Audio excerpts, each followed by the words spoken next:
Selon la littérature suédoise, les signes distinctifs entre la dépression et le syndrome d'épuisement seraient notamment les suivants. Premièrement, les- alors que les premiers symptômes, donc l'irritabilité, le trouble de mémoire, alors que ces symptômes-là peuvent exister pendant très longtemps, des mois voire des années, il y aurait dans le syndrome d'épuisement un point de chute euh, qui peut se faire, enfin qui se fait de manière très abrupte, hein. Donc il y aurait un forme de point de rupture qui interviendrait à l'instant T, ce qui n'est pas, selon la littérature suédoise, hein, le cas dans la dépression.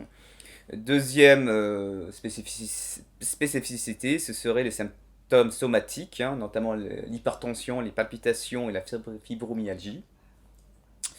Euh, Enfin, il y aurait également certaines différences physiologiques au niveau de l'activité cérébrale, notamment au niveau de l'hippocampe, hein, et le néocortex, hein, qui serait gravement atteint à cause de l'axe hypothalamus-hypophysaire, hein. Donc finalement le stress, hein, qui provoquerait l'épuisement, provoquerait aussi une surcharge de cortisol, hein, qui se fixe sur le récepteur d'hippocampe et qui donc détruit petit à petit, hein, finalement l'hippocampe et le néocortex, et qui provoque donc des troubles de concentration, des troubles de mémoire notamment.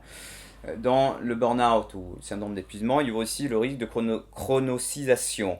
C'est-à-dire que les patients développent pendant des mois, des années ou peut-être le reste de leur vie une certaine hypersensibilité pour des événements très stressants. Il y a cette hypersensibilité finalement, hein, à tout ce qui est stress qui perdure. Il y a également des troubles de sommeil, hein, donc avec des grandes difficultés d'endormissement, différence à la dépression, où finalement le patient ou la personne dépressive a tendance à se réveiller très tôt le matin.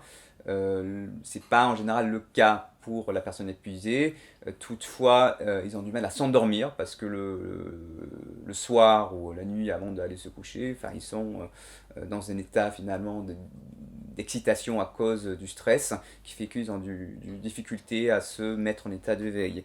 Et il paraît qu'aussi, lorsqu'on mesure l'activité cérébrale au laboratoire, les personnes qui sont épuisées, ils ont ce qu'on appelle des micro-arousals, c'est-à-dire des micro-réveils, hein, finalement, hein, donc où, du coup, ils n'ont pas le même type de sommeil. Ils ont un sommeil moins profond et ils ont tendance à se réveiller à plusieurs reprises à leur insu, hein, pendant la nuit. Et dernière spécificité, c'est le phase de déroulement de la maladie. Donc le syndrome d'épuisement qui est soumis à trois phases, hein. Phase prodrome, où les symptômes perdurent pendant des mois, des années, une chute, donc ce point de rupture, hein, et après une phase de récupération où le patient est en convalescence.